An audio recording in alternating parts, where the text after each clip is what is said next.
Folks, football is back, and BetOnline remains your number one source for all your football betting needs this season. You'll find latest odds, matchup info, player news, and game trends.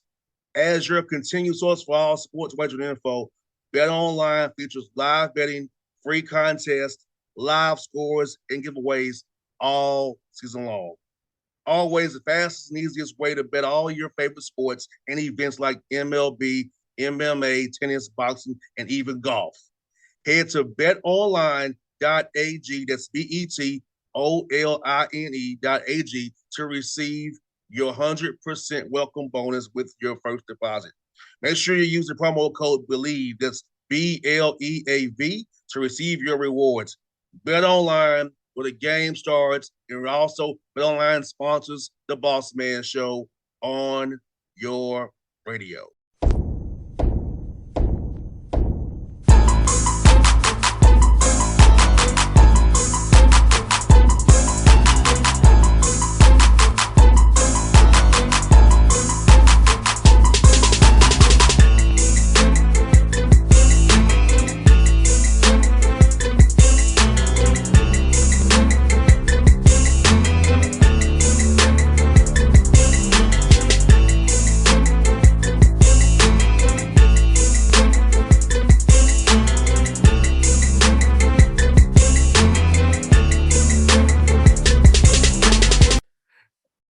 Folks, back on the Bossman Show. In front of the show, Josh Pastner, Georgia Tech, Yellow Jackets. Josh, what's up, buddy? How you doing, man? I am doing great. How are you doing? What's going on with you? How's life?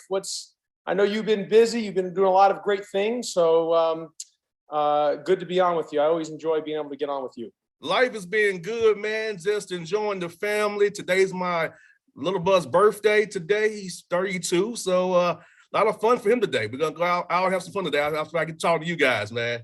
Happy birthday to him. And you, Josh, you know, you have a late birthday as well, man. I am not going to tell everybody your age, but how does it feel, man, having your birthday has passed? What did you do, man? You know what? My birthday was last Monday. And by the way, for everyone here watching, I just got done for a run. You know, being a coach, you got to try to stay in shape with the guys in case they ever need me to get on the floor and have to show them up a little bit on one-on-one, you know what I mean? And, and be able to play against them. So I got to keep in good shape against them. But, you know, on my birthday, not too much, just was, you know, around and about, obviously, you know, a lot going on last week with Georgia Tech. And it was actually on my birthday, but, you know, so the way I look at it, every day is a gift. Every heartbeat's a gift. Every breath is a gift. Man, life is precious. I turned 45. Good Lord, willingly, I hope to live to 130. I used to say 100 to 100, 110, 120. I want to stretch it to 130 somehow. I mean, life is like a big party, man. It's beautiful. And so you don't take one day for granted. I hear that, man. I'll tell you what, like I told you before, my father's 82 years old, man. And seeing my father do what he does, 82 years old, still coaching up kids, giving kids advice, coaching me up, and I'm almost 40 myself. It's watching my father, 82 years old, gives me hope that I want to be like him at his age and have his energy and burst still. You know, life like basketball or like sports is all about energy. And, you know, you're either energy giver or an energy taker. And to try to, you know, kind of the mentality like your dad, you know, instead of I have to do something, I get to do something, you know, and all matter of how you look at things and the perspective and the attitude. So God bless your father on that. Obviously, he continues to make just such a strong impact and a positive difference in so many, and he should be so proud of you. And so again, you know, it's a beautiful thing, life, and it's just like sports. I mean, is there any better reality TV show than sports? You got there right. It's incredible sports. You just never know in sports, and man, it's just a real blessing to be part of sports. I mean, Joshua, I mean, you get along so well because you and I are both kids of coaches. We're coaches' kids. So it's like, we get it. We get that symbiotic relationship, but we both came from coaches. So we get it, what this thing is, and we know what it is and what it isn't. As you always said on the show many times, the players help make you who you are, and we pour into those players, and they'll pour back into you as well by playing well for you. Yeah, you know, look, I mean, I always like to say coaches are probably not as good as they say they are, not as bad as they say they are, somewhere in the middle. I mean, obviously it's a player's game. The players got to get on the field or the court or, wherever it may be and produce and get the job done. And yes, you've got to have great talent. There's no question about that. Talent matters. I mean, you got to have the ability and to do it and the skill set and the athleticism, but also more than that, you can have some really good players, but if you don't have a good team and good chemistry and cohesiveness and just the ability to as you mentioned, play for the coach, but also play for each other. The trust between the teammates is so important. This, your dad knows this, coaches know this. The best way to kind of police your team in a sense, to hold people accountable is not the head coach or the coaches, is actually the teammates. Yes. That's when you have a really good team. I've always said when the coach has to always be the person to hold everyone accountable all the time, there's probably a limit and a ceiling on how high the team can go. And yes, the coach has to set the standards, the accountability, and all those good things. But when you're a really, really good team, it's the teammates hold each other accountable and they tell each other the truth. And as I like to say, you're not there to be their buddy. Their buddy just kind of the friends. Everyone here nees to be friends. You don't have to like each other every second, but friends tell each other the truth and are honest with each other. And even when you miss a line, so if we're running line drills and you miss the line, your friend needs to call you out, hold you accountable, and we got to do it again. That's when you have a really good team. No doubt. And Josh, can you believe this, man? I know I can't believe it. You've been here 7 years, man. Heading to your 7th season, man, here at Georgia Tech, man. And you've been doing great things there with a lot of young men coming to your program, a lot of great moments, man. But can you believe it's been 7 years already for you heading this year? I'm going into my 14th year as a head coach, which is incredible. 14th year as a head coach at a very high level. I'm in my 14th year, and this is my 7th going in at Georgia Tech. And just so many great things, being part of the Georgia Tech, the Institute and the Athletic Association and all the great players that I was able to coach and all those great things that go with that. However, my first 13 years as a head coach, I was the youngest coach every single year in the league. Every league that I was in, I was always the youngest coach, always. 13 straight years. This year will be my first year. I'm not the youngest. John Shire, the new coach at Duke, will take that mantle, and I'll be the second youngest in the league. And this is my first year going into 14 years that I won't be the youngest guy in the league, so youngest head coach. So, even though I've been a head coach for a long time, I'm still young. I feel energized. I feel great. And I'm really looking forward to this team this season. We've had some great teams in the past. Last year we were really young. And unfortunately, we lost 2 pros in Alvarado and Moses Wright to the NBA. And so we had a lot of young guys. But what really hurt us last year, and because of the young guys, we lost a lot of close games. And I've always said, we were in so many games, we just weren't able to get over the hump. Part of that is because of our youth. I've said it many times, being young in the ACC, I believe the best way to be successful is to get old and stay old. But last year, what really hurt us was not having Bubba Parham. Bubba Parham was out the entire year due to a knee injury.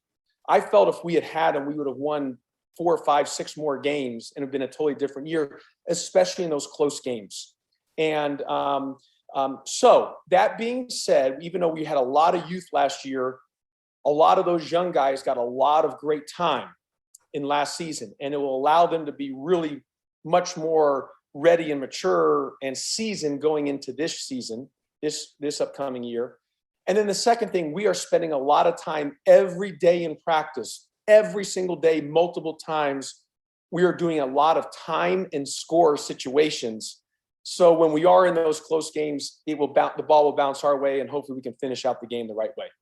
I know, Josh, this year you have 8 upperclassmen this year on your roster, which I know is about getting old, like 5 seniors, 3 juniors, and the young guys, as you said. So I feel like you said, there's hope this year, optimism, because, hey, last year they went through those fires, and this year they can execute in those tight situations, keep their assignments, and not get tight when it's tight? Yeah, look, I mean, basketball is such a rhythm and flow and energy game, and so many games are decided by 6 points, 4 points or less. And so when you do play younger guys, and that happened in my second year, my first year when I got here, we were really old and we had a great year and we overachieved, made it to the championship of the NIT. My second year, we were really, really young and we struggled. And then the third year, we were a little bit older and we got really good towards the end of the season. My fourth year, we were really, really good. My fifth year, we won the ACC championship. And that's just part of the cycle. Last year, we became young again. Again, if we had Bubba Parham, we would have won 5 or 6 more games because he would have been a fifth-year senior for us. But we threw that cycle. So we were young last year, and then next year, this season, we'll be older. And the good news is next year we got our whole team back. Now, look, in the ACC, things have changed too because of the college landscape, because of the additional year of the COVID year and the NIL. There's a lot of teams in this league that have guys who probably shouldn't be playing in college anymore, if that makes sense. Oh, yes. Because of the additional year of COVID, and in most years, they would not have come back because they would have tried to pursue their professional career. But a lot of guys who are not going to be able to play in the NBA but are really good college players knows that the most money they'll make as a basketball player might be in college through the NIL. So a lot of guys throughout the league came back because of the NIL. So that ends up, for a program like us where we want the maturation because it helps a program like ours where when other teams lose guys, that's the difference where some of the NIL, where most years guys are left, but because of the NIL, some of those guys who usually would have been gone have come back. So I think the league's going to be really great. And, we're going to have to be really good at that, what we can control. And 3 areas that I think we've got to be really good at is we got to be really good at defensive rebounding because we've always been a very good defensive team. So we've got to limit teams to one shot. Secondly, we've got to take care of the basketball. We can't be having any terrible turnovers. Got to be great at taking care of the basketball. And third, we just got to make free throws. And those are things that are all within our control. And we do that, we got a good chance of winning games. And Josh, I like how you're playing Clayton State, Vince Alexander down there in Morrow, first game of the year. You opened up Jones Hayes in the arena at Georgia State as well, which you deal you had with Coach Lanier. And, so North Alabama, Tony Poe's a great guy. North Alabama, another great guy who I know very well. And Tony Mello, I got from Memphis, who had some ties back there when you was down at Memphis. Talk about playing those 4 teams, what they mean to you, those guys as coaches as well, and playing their teams as well, Josh. Yeah, so a couple things on our schedule. Usually what I would do is play 1 private scrimmage and then 1 exhibition game, in a live exhibition game against a Division II team. That's what we would do. Well, this year I decided what was best to play 2 private scrimmages, and then instead of playing the exhibition game, I moved that to the first game of the season, which was Clayton State. Which is, it's great for both teams. Vince Alexander's the head coach, who's a good friend, and he does a great job. Clayton State's in the USG system, so they're part of the University of System of Georgia, and so you're helping them. And so that will be instead of again playing them in an exhibition, we just moved that to the first game. And then the second game, we're at Georgia State, which it's a very hard game. Obviously, you're playing at Georgia State to open their new arena, new basketball coach in Coach Hayes, and he did such a good job last season at Xavier, lead him to the NIT championship. And obviously he's going to be really good. Georgia State's always had a great program. Part of this game, people have asked, why are you playing at Georgia State? Part of this game is the 2-for-1 that we decided to do during the COVID year, because for budget, Georgia State would come to us twice, 2 home games, no money exchange. And then in return, we would open their arena. And again, so no money exchange. So for budget purposes, it was good for Georgia Tech. It's a hard game for Georgia Tech, going into a hostile environment in a sense, because it's going to be packed, opening their new arena. And but again, another great thing for the USG system, because Georgia State's part of the USG system. And and then from there, the following Thursday, we play Northern Illinois. And then we're down in Fort Myers. Now, I don't know what's going to happen at Fort Myers, if we're still going to hold that tournament there. That's to be determined. We were scheduled to play Utah and then either Mississippi State or Marquette. But obviously, Fort Myers, got beat up pretty bad with Hurricane with Ian. And so I don't know what's going to happen on that. We do come back after that and play North Alabama at home. And then we continue on from there. So we got a really good schedule and really, good teams, good coaches we're playing against, good players. And then obviously the ACC, which is the best league in all of college basketball. So the schedule will get us ready for that. No doubt, man. I'm looking at my schedule trying to find out days I got to come out there and see you guys play because I see McCain is a new court, Josh. It's real nice. I like that court, man. Did you help design that court, or was that above your head, man? Yeah, no, that was a little bit above my pay grade, and that was above my head there. But it's a beautiful court. What happened was there was a big flood leak that ruined the floor from last season. And so we haven't been able to be on the new floor literally since our last home game, believe it or not. And so we've been out for a while. So looking forward to get back on the floor to practice, and get back after it. And they did a great job with the floor. I'll tell you what, the first time the floor will be used will be October 7th for the volleyball team. The volleyball team with Coach Collier and her volleyball team at Georgia Tech is unbelievable. They're outstanding. They're one of the best in the country, top 10 in the country. And that first time the Camish will be used with the new court will be for the volleyball team on October the 7th. So any listeners out there, people watching this, go support the Georgia Tech volleyball team, top 10 in the country. They're outstanding. No doubt, man. I got one more for you, Josh. Man, man. How is the game in your mind changed from when you played at Arizona? So how's it changed for you in your mind since you was a player, man? Now that you're coaching it, how's it changed over the years for you? Interesting. You asked that. A couple things. Last Friday they did a movie. It was a documentary. It's going to be on CBS Sports called Lute, L-U-T-E, and it's about Lute Olson and a lot about the '97 championship team, which I was part of. The only team in the history of the NCAA tournament to win the national championship and beat 3 number 1 seeds. The only team to ever do that. I still say it's the greatest NCAA tournament run in the history.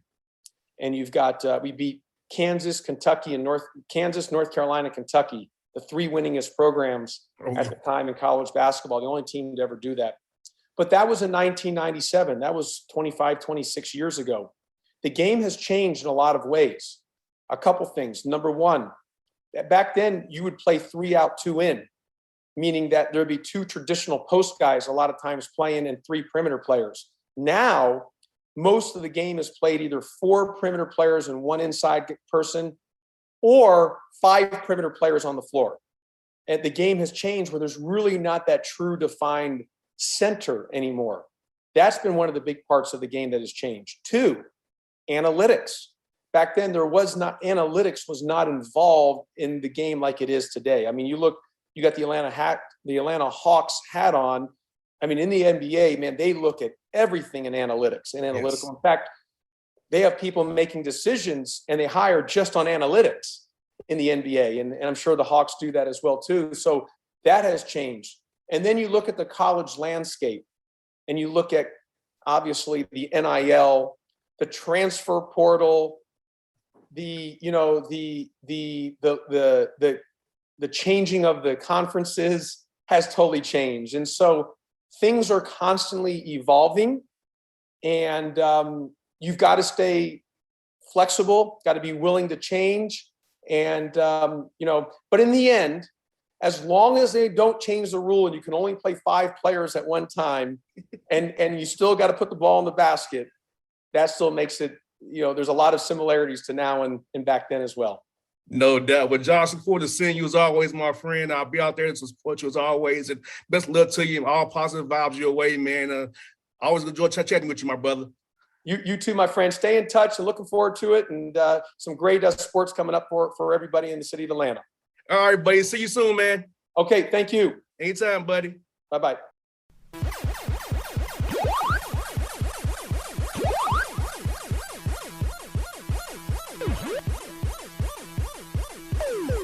Folks, football is back, and BetOnline remains your #1 source for all your football betting needs this season. You'll find latest odds, matchup info, player news, and game trends. As your continued source for all sports wagering info, BetOnline features live betting, free contests, live scores, and giveaways all season long. Always the fastest and easiest way to bet all your favorite sports and events like MLB, MMA, tennis, boxing, and even golf. Head to betonline.ag, that's betonline.ag, to receive your 100% welcome bonus with your first deposit.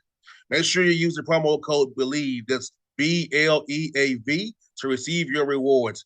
Bet online where the game starts, and also BetOnline sponsors the Bossman Show on your radio.